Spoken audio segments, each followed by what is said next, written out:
बारिश का मौसम उन्हीं को अच्छा लगता है जो घर पर बैठकर चाय और पकौड़े के मजे लेते हैं। और जैसे ही आप बाहर निकलते हैं, आपको बारिश के पानी से जो खूबसूरती दिखती है, इसके बारे में तो उन्हीं से पूछिए जो घर से बाहर ऐसे रास्तों से गुजरते हैं।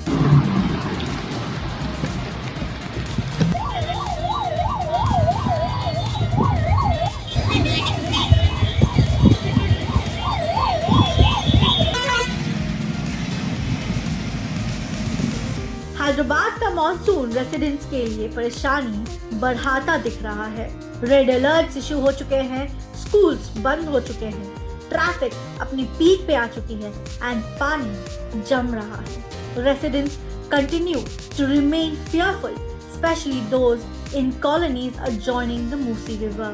To avoid their necessary traffic, the traffic police have designed a time trade for private companies to adjust to the revised logout timings. Telangana Chief Minister K. Chandrasekhar Rao has directed Education Minister P. Sabita Indra Reddy to declare holidays to all educational institutes in the state on Friday, that is today, on 28th of July, in the view of the heavy rains. However, weather officials say that the rains on Friday, that is today, are expected to be a milder nature, and from Saturday onwards, the rain gods are likely to take a well-deserved break, allowing the sun to peek through the brighten up the days.